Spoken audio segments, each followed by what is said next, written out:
We're in the middle of what is now an international media storm. You've just landed in London. What is happening? I wasn't quite expecting to be arrested for terrorism when I landed. Terrorism, Schedule 7. They've taken all my phones, laptop, everything. You're saying extremely provocative things. They can take their Sharia law and shove it. Leave the goats alone. Nobody wants your shithole culture. When I did Sky News in Australia with the bacon, that went absolutely mental. Stop worshipping a warlord. And there's only one culture that pours on women's faces. There's only one culture that makes women cover their faces so other men... We do have to apologise for what was just aired. I was told, you should leave Australia. You've also been debanked. I'm relying on cash now. And I've been sleeping on people's sofas. You've said Islam is incompatible with the West, no Sharia law ever. You said in China, mosques are turned into public toilets. Islam is humanity's greatest disgrace. If you read the Quran and the Hadith, it's an awful system, and we should be able to critique evil systems. Salwan Momika was killed in Sweden. Hamid Kuskan in Britain, attacked for burning a Quran. Like, you're playing with fire here. I knew what the consequences were. I'm worried that you're being reckless, and I'm worried because I think you're putting your life in danger.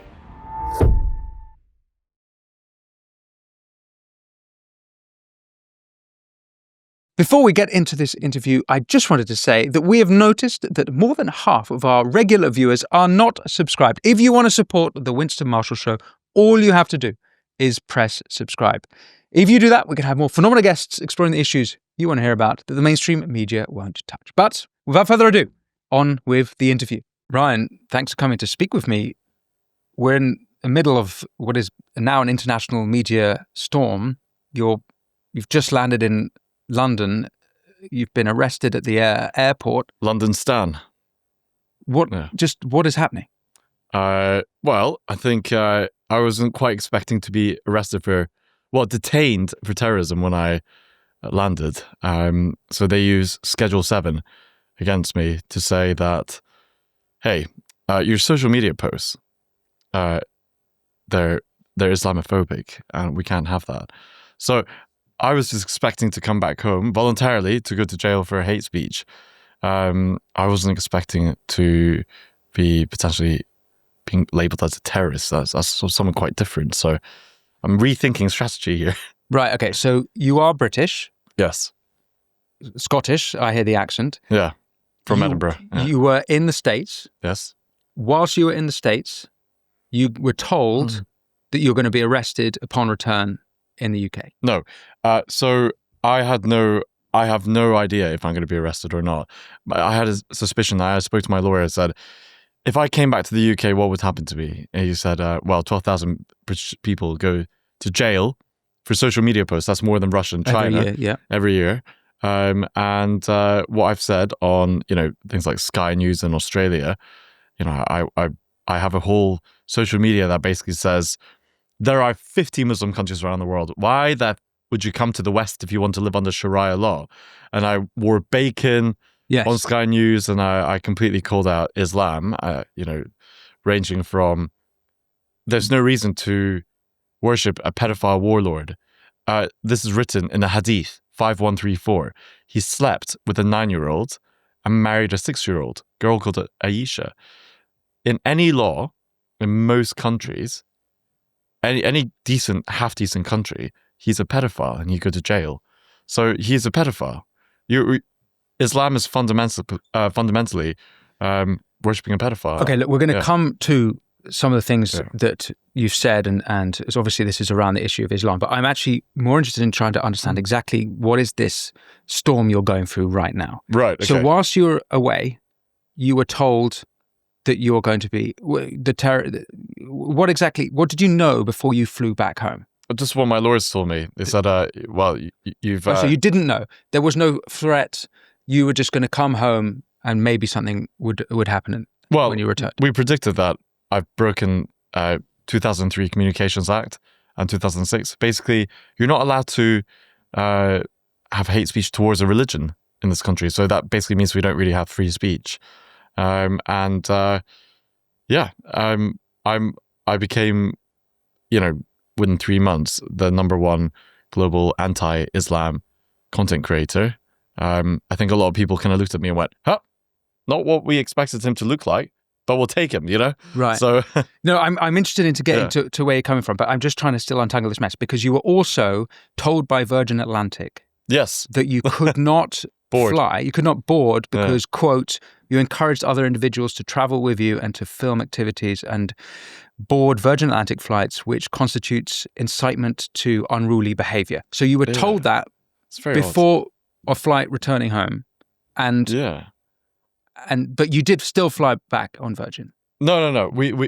So I flew back with Turning Point, and we just booked a last minute ticket on a different airline.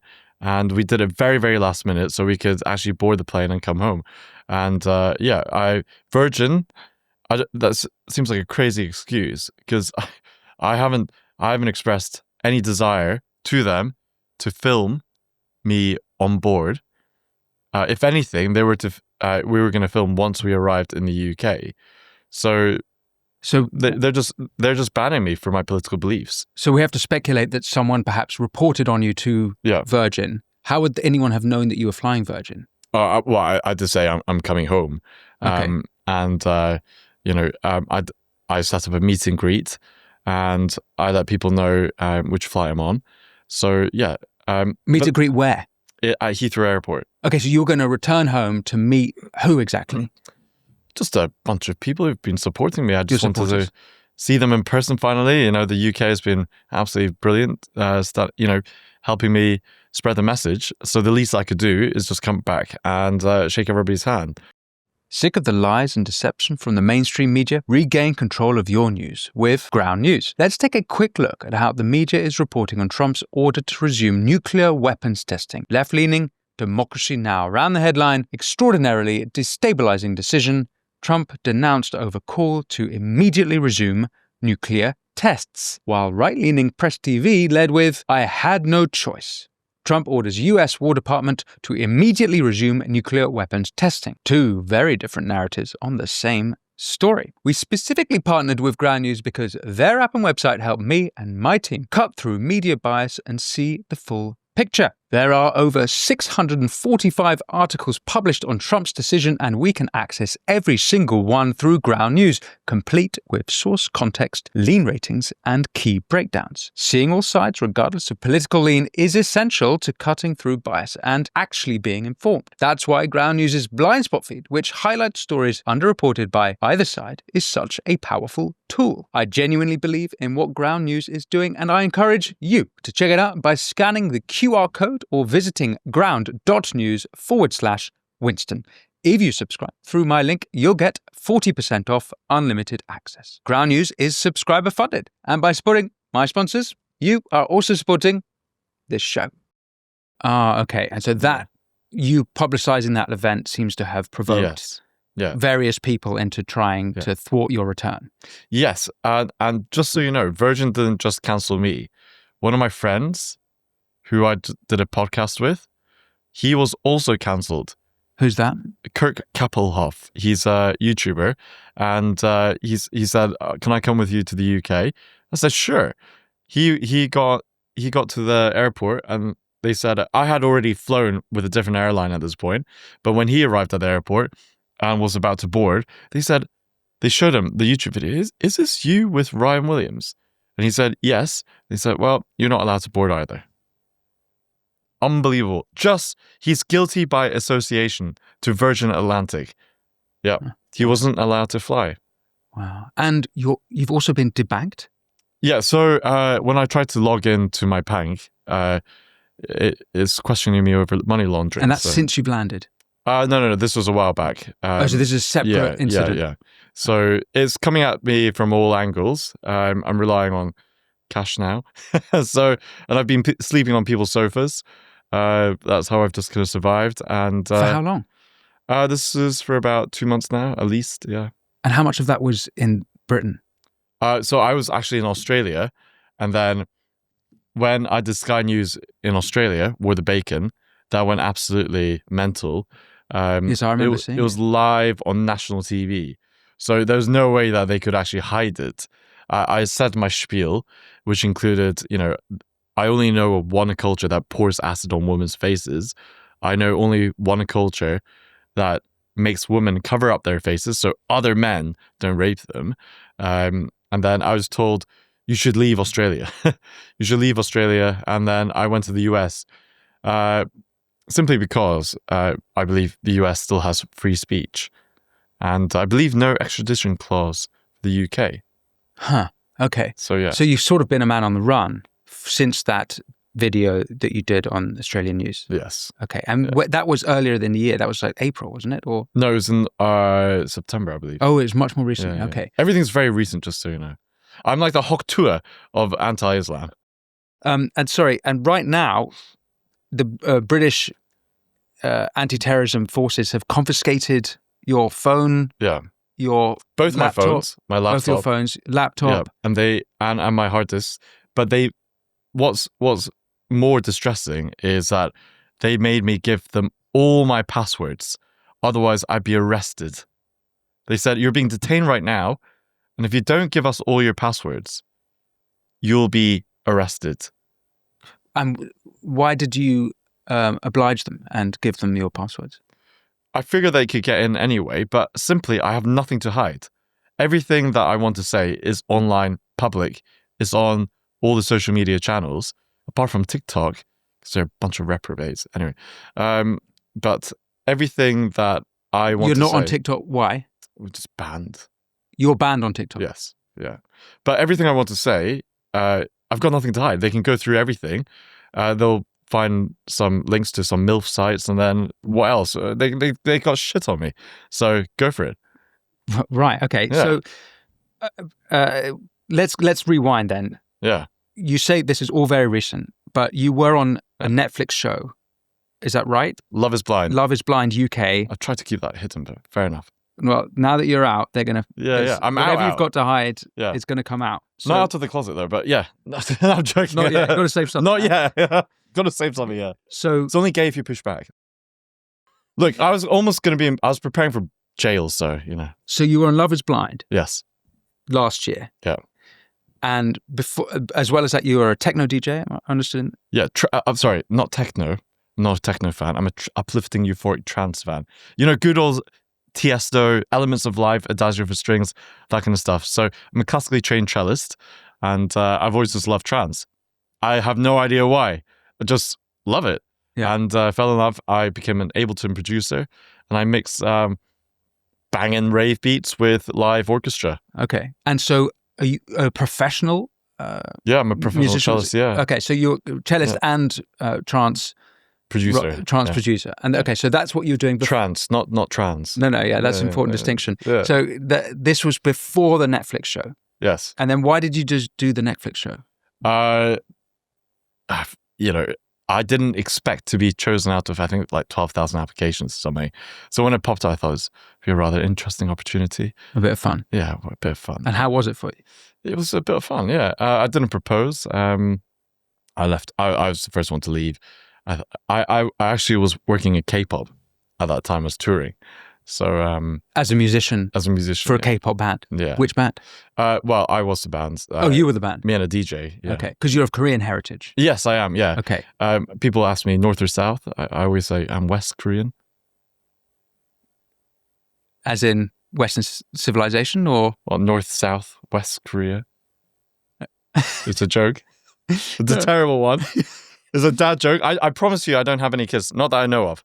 Right, okay. Yeah. So, of Korean heritage, but you're brought up in Scotland. Yes, Edinburgh. Okay. Edinburgh. And then you moved to Australia when? This is a month before that Sky News interview. Okay. Yeah. So why did you move to Australia? I was actually just traveling around, and I thought Australia is a very good mix. It's close to Korea, number one, for doing It's tourism. not that close. It was 6 or 8 hour flight, isn't it? Yeah, that's close enough. You know, it's I'm used to the 4-hour and 50-minute train journey from London to Edinburgh. So Right, okay. yeah, close enough. Speaks English, and Okay. it's good quality of life. So you're going for a new life. Okay. So then, as you say, you have been speaking out against Islam, but this started in September. Mm-hmm. You have said extremely provocative things by anyone's standard in even your own, I would say, or maybe I'll ask you about that. But like you say, you've been calling the Prophet Muhammad a paedophile. Factual. There's various videos of you with goats and sort of baiting Muslims in a sort of I don't know what exactly with the goats, but you've said leave the goats alone. That's my tagline. Right, and so implying that they're goat shaggers. Goat shaggers, yeah. Well, they invented the condom, but with the goat intestines. But the Romans had the good sense to take out the goat first. You've said Islam is incompatible with the West, no Sharia law ever. You said in China, mosques are turned into public toilets. You said it's time for a crusade. Islam is humanity's greatest disgrace. It didn't come to the UK to eat dirty Islamic camel meat. I've never regret doing this. Islam must be kicked out of the West. So you're saying extremely provocative things. What exactly is your motivation here? Are you a provocateur? Is this a free speech crusade that you're on? Is Islam the real concern for you? What exactly are you doing here? I criticize Islam simply because I've got an IQ of over 70. Islam, if you read the Quran, if you read the Quran and the Hadith, and you can go even further, you can read the Musnad. It's an awful system, and we should be able to critique evil systems. It makes no sense to me that somebody is worshipping, as I said, a pedophile warlord. That's in their hadith, 5134. He has sex slaves. He was a warlord of 83 wars. It makes no sense to me that this is allowed. Their propaganda is taking over. The UK, the United Kingdom, a country that I absolutely love, gave me a home. You've got a British MP. I don't call him British. He's a Pakistani MP in House of Parliament, and he's wanting. He was debating the benefits of cousin marriages. Yeah, it makes no sense. Iqbal Muhammad, MP Iqbal Muhammad, and then the NHS had a poster explaining, yes, cousin marriages can be beneficial for communities. Bullshit. Yeah. It's like, why? This is the last, there's been many last straws. I'm surprised that more people haven't, many people speak up. I think I just happen to have a bit of an odd face, and people are like, yeah. When did you first look into Islam? I actually, I was very interested in languages since I was young. I speak a bit of Russian, German, English, Korean. And I just thought, what's this funny pigtail language, Arabic? And I wonder if I can try and decode it a bit. So funnily enough, I accidentally became a Muslim, because if you say, Ashhadu ilaha illallah wa ashhadu anna Muhammadan Rasulullah, if you say 3 times, you become a Muslim. So I'm probably the worst Muslim there is. But I was interested in the language, and then I started reading the Quran. I thought, surely it couldn't be as bad as people say. But then when you study it, you get verses such as Surah 4, verse 34, which says, if you fear disobedience from a woman, admonish her, forsake her in bed, and strike her. If you just fear disobedience from a woman, shows you why perhaps some of these cultures treat the women in the way that they do and turn them into letterboxes. Awful. In Afghanistan, not only are they put in this hideous letterbox dress, which is just to dehumanize them, they've decided that this slit is not going far enough. They've covered one eye in Afghanistan. They cover one eye of the slit, so they can only see from one eye. Absolutely awful. Okay, so how old were you when you started trying to decode Arabic and then get into Islam? I've always been interested in it since maybe like young 20s. But maybe even earlier. I was a massive fan of Christopher Hitchens. I'm your Timu Christopher Hitchens. Okay, so and then at some point along the way, you have made a decision to go public with your opinions. Yes.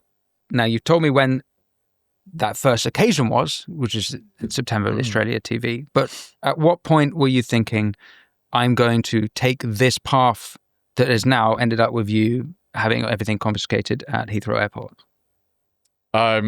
Well, I decided after going to America, I thought about just continuing what I do on social media.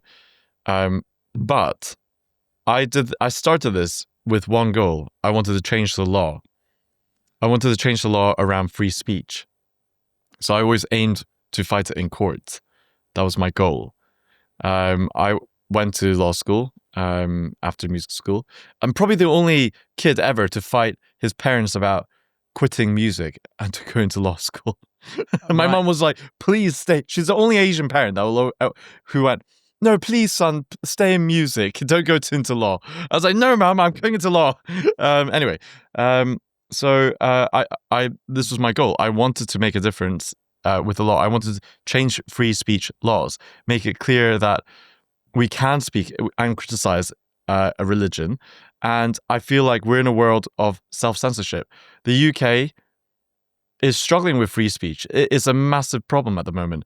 When Shabana Mahmood, the Home Secretary, and it was a very British-sounding name, Shabana Mahmood, says that all the Tommy Robinson protesters are extreme right-wing. When the UK government website says that terrorist ideologies include anybody who opposes mass immigration, that's actually on the British government website, then we have a problem.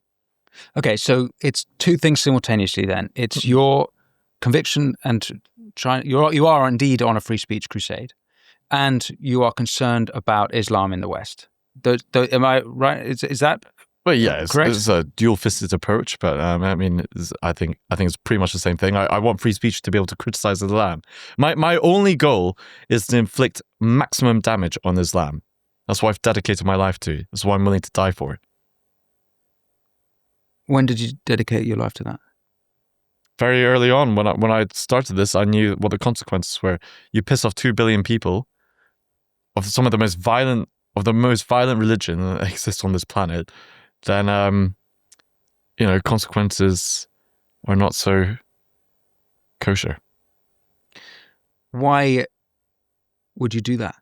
Why would I do it? I can't live as a slave, and I can't not speak out about this. Look, the reason that I feel so duty bound to do this is I am of Korean heritage. Now, after World War II, during World War II, we were colonized by the Japanese Empire. We would not exist as a country if not for the West. Over 1,000 British soldiers died fighting for Koreans, okay? Over 37,000 Americans died fighting the Korean War, and they fought for our rights. I would be speaking Japanese, or I'd be under a midget racist dictator, Kim Jong-un, had it not been for the West. And it was a cumulative thing throughout my life. I saw the British Empire getting absolutely shat on, and when I first learned about, which you're never taught in school, how the British Empire ended slavery in 1807 with William Wilberforce. That's incredible. It's the kindest empire to have ever existed. It's the only empire that goes out colonizing countries with exporting democracy at the same time, essentially sealing its own death in some ways.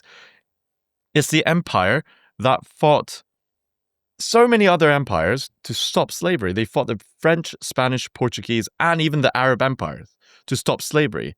Now, why does the British Empire take sole responsibility for slavery, when actually the Arab Empire traded slavery for longer and had more slaves than the British Empire? They traded slaves for 1,400 years. There are things that we're just not taught.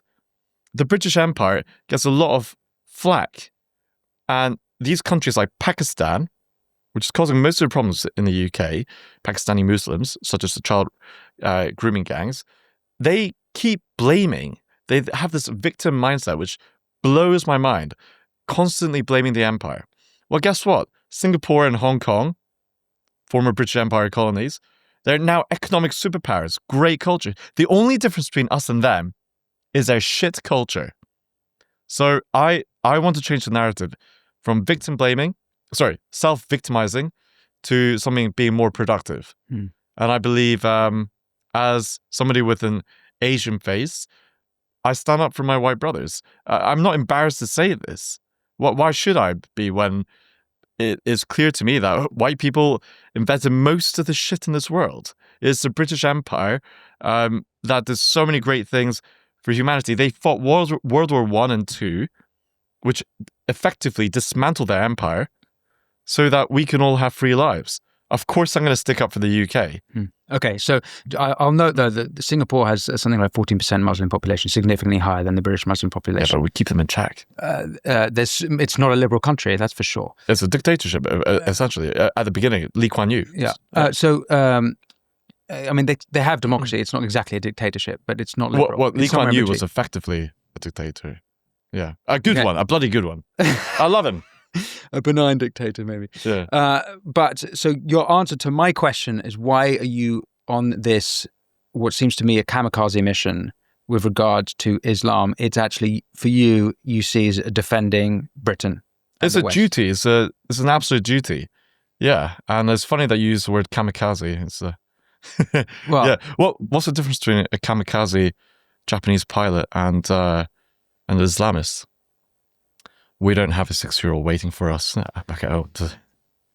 okay, so Ryan, Salwan Momika was killed in Sweden. He Yeah. was an Iraqi refugee, Yeah. and he was killed on a live stream TikTok. Yes. Hamit Kuskan in Britain Mhm. this year Mm. was attacked for burning a Quran outside the Turkish embassy. Hmm. Not many people know this, but when Charlie Kirk was killed the same day in France, Ashur Sarnaya was killed. 45-year-old disabled Assyrian Christian refugee, stabbed to death in Lyon, whilst also live streaming on TikTok for preaching gospel and criticizing Islam, specifically Islam's treatment of Christians. We are in this year is the 10-year anniversary of Charlie Hebdo, and we all know about Salman Rushdie. Hmm. You know, when you say you're going to die, you want to die in this cause, a lot of people are literally dying in this cause. So you're making a lot of jokes, and that's great. It's great that you have a sense of humor, but like, you're playing with fire here. Yeah. But good thing I'm a 6'3" bacon-eating man. You know, I've got some ability to fight back, and as I said, a lot of people died. A lot of Westerners died fighting for Korea. I'm willing to do the same back. So then I want to ask you about your own personal faith. Are you a man of faith? Yes, I am. I believe in Jesus. Greatest principles ever for humanity. You can't fault the guy. He couldn't cancel him today. I can't think of anybody better to follow after all these years. So, Christian. I mean, he was cancelled. It's the ultimate story of cancel culture, but that's just for another day. But do you think that the things you're doing, is that loving thy neighbour as thyself, as he commanded? Actually, I say this often. I'm a bit embarrassed to call myself a Christian because I break so many of the rules, and I know that I'm not a good Christian. But I just simply can't love a neighbor who worships a pedophile. I can't be. If I had kids, I wouldn't want to live next to somebody who thinks it's okay to sleep with a 9-year-old. It's just no bueno. You are with a partner from Turning Point, and you mentioned Turning Point USA. What exactly is your relationship with them? Non-sexual. No, he's a guy who just absolute legend. He was just like, I'll come with you. I'm from Turning Point. You know, I'm interested in your story. And he said, right, well, if you're going to go back, I'll come with you, make sure that you're okay, and I'll look after you. He came along, flew from Seattle to New York.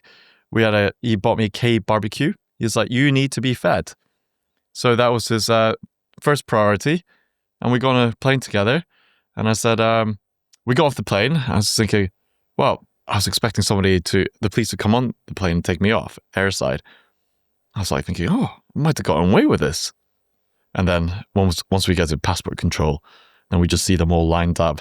Yeah. And he's like, oh dear.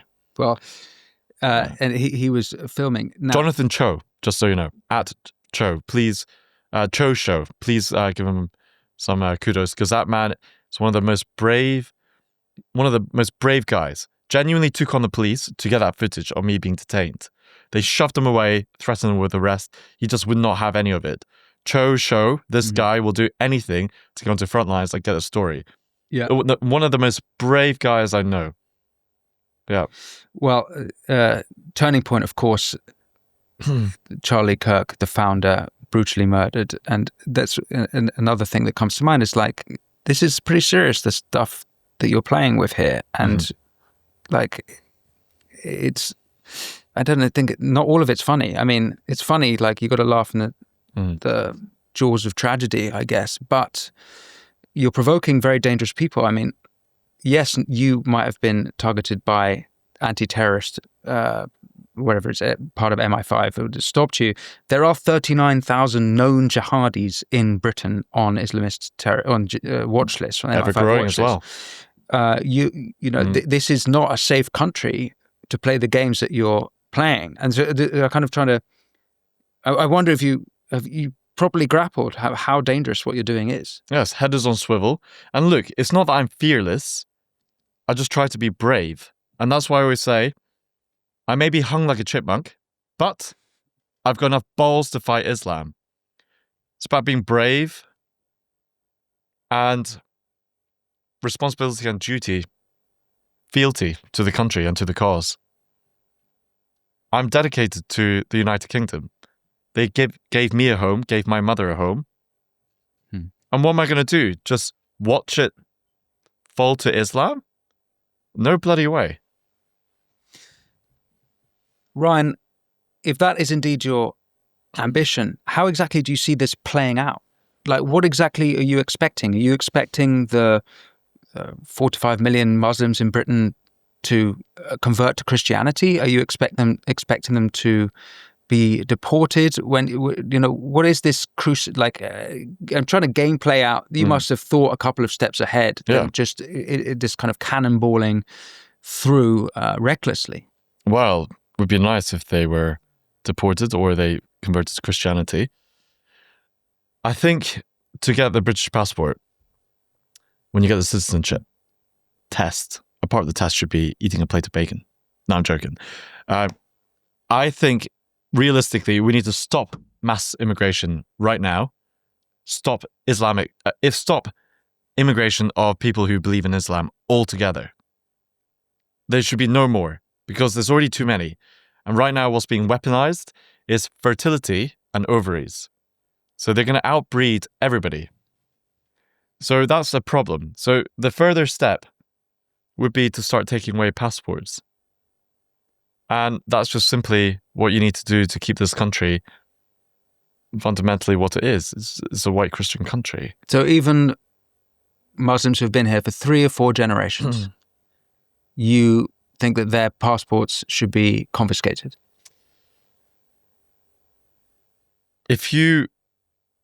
I would love to create the Bacon Party with one rule. You're going to go to jail for all pedophilic acts, which includes worshipping a pedophile. It should not be allowed. Simple. Okay, but that's not exactly an answer to my question. Yeah, take away the passports. So you're not a liberal then? I don't think I'm a liberal, no. No, but when I mean that is like in a classical liberal sense. You don't believe in freedom of worship and religion. I believe that there should be freedom of speech, but Islam is just so damn dangerous. It's just so dangerous. It's not just a religion; it's a civilization, right? They want to control every aspect of human life. This goes to business, it goes to what you're going to eat. This goes to the mission of jihad and dawah. They mean to bring in Sharia law into this country. So at some point, you're going to have to fight. Right? And all I'm saying is, I'm ready. I'm ready to do whatever it takes to not have this country taken over. Am I right in understanding that after you left Heathrow, you then went into a local community nearby, a local Muslim community? So, yeah. South Hall, was it? Or? South Hall, yeah. What was your experience there? Well, it's just tragic, isn't it? It's just. Did they recognize you? No. They didn't recognize you. Yeah, so I don't think so. But Cho, in his infinite wisdom, decided to go up to a group of Jonathan Cho. Yes, Jonathan Cho. Yeah. For his show, Cho's show, he decided to go up to a group of Muslims and show them the Sky News bacon clip. And I'm okay 1-on-1, even 2-on-1, but a group started gathering. And at that point, it got a bit dodgy. But I stuck around, and I made some content. I interviewed some people there, and it's just sad coming back to the UK. Is this still the UK at that point when everything looks like South Hull? It's just depressing. I'm also Christian, and I remember in the French Olympics when they did a mockery of the Last Supper. Do you remember seeing that? Yeah. Did that offend you? Look, was I morally outraged? No. Was it just kind of pathetic? The whole thing was damn pathetic, to be honest, I thought. I didn't even watch the Olympics. I just thought the opening ceremony just looked like Lady Gaga drivel. The whole thing was just piss poor. So I didn't really think about it. But am I going to go around and start beheading people? No. No, but you were offended by it? Or you thought there was something wrong I just thought it was all just a bit shit. Yeah. So you're offended by the quality, not that it was sacrilegious, that it was blasphemous? I was more offended how piss poor the quality of production was and just the ideas. Just nothing about it was fun. And I won't really... I'm not interested in Olympics so much anymore.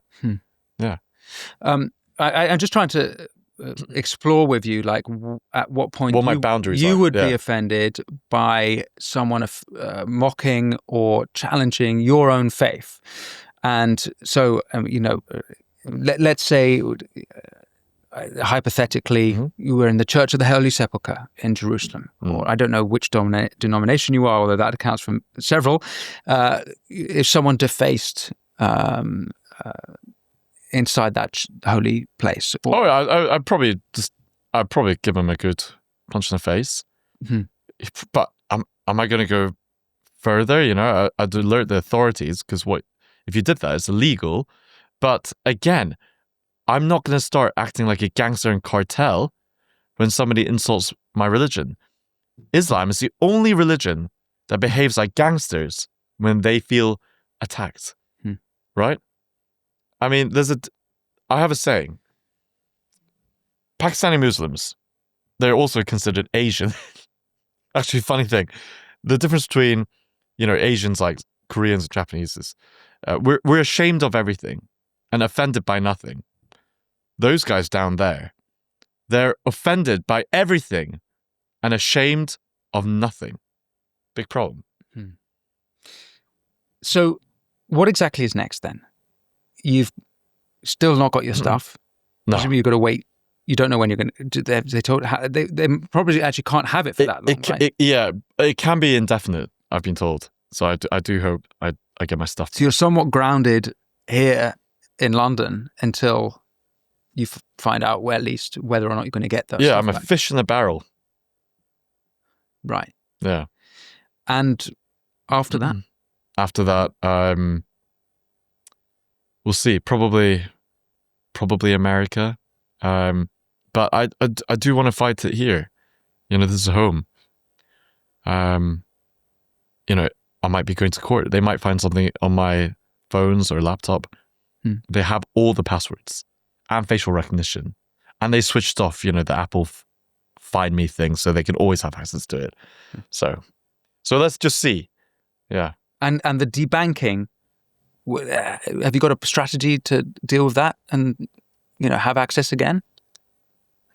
Well, I hope I get my, funds back.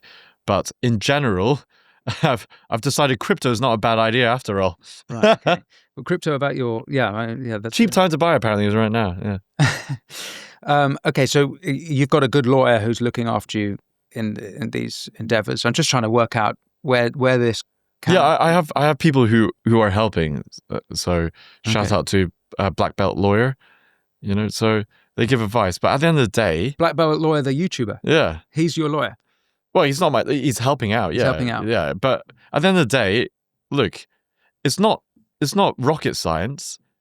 I create content about genuine facts about the Quran and the Hadith.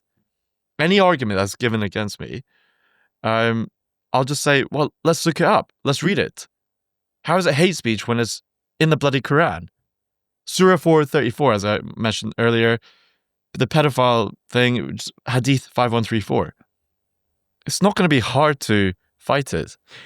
Have there been any examples of Muslims coming to you and going, I was a Muslim, and then I saw what you did, and I thought, actually, maybe there's something... Funnily enough, I was recently speaking to a Muslim who, called me out on social media, and I just said, hey, can we have a call? And she said, okay. So I gave her a call, and I said, hello. And she said, oh, hi. And I said, well, do you want to read the Quran together? So we read the verses, and she went, oh, I didn't really know about this. And a lot of Muslims don't know about this stuff. They're cultural Muslims rather than actually academics, or they don't even read the bloody book half the time, right? They're off drinking, or, most Muslims are very peaceful people, despite Islam, not because of Islam. Because we're all just human beings. This is just a shit system.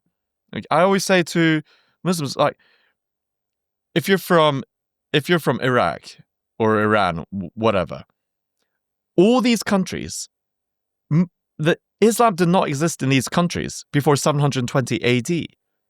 These countries were all Christian, or in Iran, they were Zoroastrian. Even Egypt, Coptic Christian, right? So they only became Muslim under the sword, right? Surah 9, verse 5, kill the polytheists, wait in ambush. It's a war. It's a religion of war, and these Muslims had, they're just Middle Eastern people. Some of the most brilliant, beautiful religions, diversity that was just culturally genocided, now are all Islamic. There's this, what is it? Once you go black, you never go back. Bullshit. Once you go Islamic, you never go back. Right? They have such diversity. They're Phoenicians, Hittites, Babylonians, great. They had algebra. They invented shit. They were great people, great architecture, decent food. It's okay. It's not as good as bacon and eggs, but they had a huge diversity in culture. They're not taught about their incredible history before Islam. Islam is a farce. It's just this cult. So I have no problem with Middle Easterners or Mediterranean. In fact, some of them are my best pals, the greatest people you'll ever meet. And they're the ones fighting Islam. Their ancestors died fighting Islam. And they still continue to fight it to this day.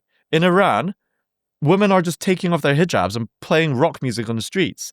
There's that Taekwondo artist, Iranian girl, absolutely stunning, beautiful. Doing incredible stunts for Instagram or whatever. And she was taken in and she's now disappeared. It's just, the people are brilliant. It's just this shit oppressive system. And my goal is, I do this all not because of hatred of Muslims. That's just stupid. No. I do it for the love of humanity. I love human beings. And I can't watch a little girl get immolated because she refused an arranged marriage, or a girl gets stoned to death because she has sex before marriage. I can't watch that kind of shit and be okay with it. We all want to say something. All of us humans feel a deep human desire to look after one another. When we see oppression, it's just so damn obvious. It's more confusing to me that more people are not speaking up. And I believe that if the free speech situation is sorted out, then we'll be able to have more of an open discussion. And most of us don't have Islamophobia. We're not scared of Islam. We're just disgusted by it. Ryan, what do your family think of this mission you're on? Oh, they bloody hate it. Yeah, my poor mum and dad, they're just really good people who just want to get on with everybody. And, well, they don't speak to me. It's a bit of a shame. Since this mission started? Well, when I do get communication for them, it's just, please stop what you're doing. It's just horrendous. And, they're going through a lot of trouble. Yeah, I mean, I really have paid the price, haven't I? I mean, my family don't speak to me. I'm not really safe in the country that I love, hanging around. I have to kind of forever have my head on a swivel. But I refuse to be a victim. So that's why I'll just keep on putting a smile and, keep buggering on. KBO. Winston Churchill, keep buggering on. Is that what he said? I hope so. I think so, yeah.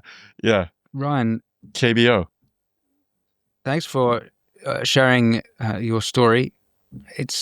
I'm worried that you're being reckless, and I'm worried because I think you're putting your life in danger, but, it's your life, I guess. But that's precisely why we must do it.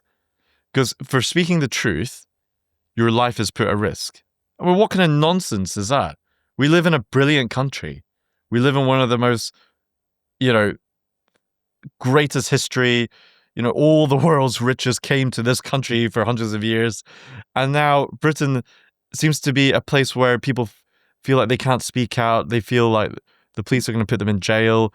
And you're going to get killed if you speak out against pedophilia.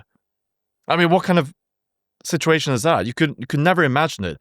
You had a veteran, World War II veteran, recently, who came out on... it was a morning show. Yeah, the morning show. Yeah. And he said, he was crying. He was saying that he doesn't see the point of him and his brothers dying in the war because they fought for freedom. And we've got less freedom now than they had back then when they were fighting the war and fighting for freedom. That's just disastrous. It's people like that. I mean, people like him saved my, career. And they're crying on national TV. And there's some bloody presenter goes, excuse me, what do you mean by that? As if saying that, Britain has changed for the worse is somehow implicitly racist. Well, come on. Something needs to be done. And I'll pay the price. And many other people are willing to pay the price. I just saw Tommy Robinson a couple of days ago. What a brave guy. It's a lot easier to do it now. So I just implore everybody, speak up. What did Tommy tell you? He told me that there's another rally coming up, I believe, very soon.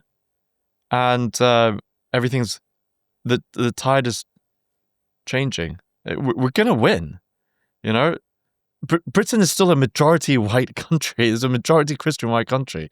Or secular. Great. You guys are still the majority. Just get your country back. It's not game over. Not by a long shot. It's time to stand up. It's not too late. And that's just... We need to make some hard decisions. But British people are the greatest people to have ever lived. They're the most successful class of people, and they had 9 crusades. They'll figure this out. I'm just really grateful to be a part of this culture. If you guys will have me, you guys gave me a home, so I'll do my part. I'll always stand up for you guys. If there's a football match, World Cup, I support the UK before. You support England or Scotland? Scotland. That's why I said UK. I was just trying to avoid this. Scotland, come on. Scotland is a tiny country which invented most of the shit around the world.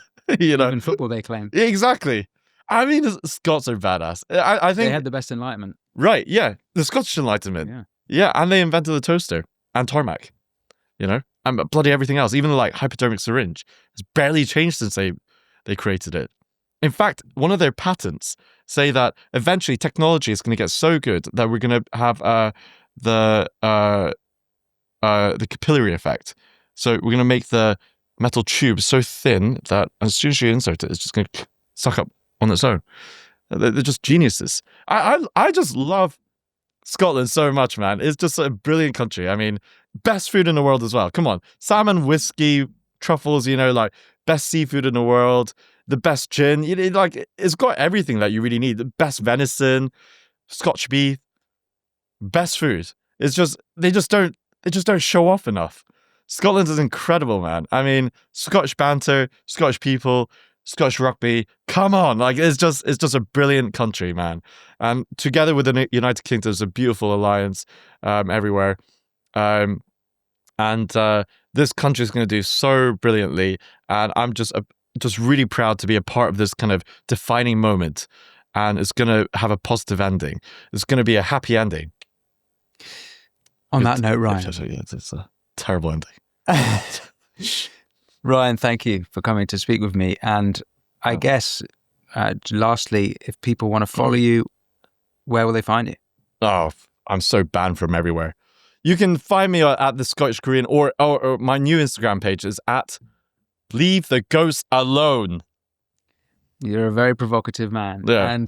Or Twitter, Korean Scott. Ryan, thank you for speaking. Thank you very much. Thank you. Thank you for watching The Winston Marshall Show with Ryan Williams.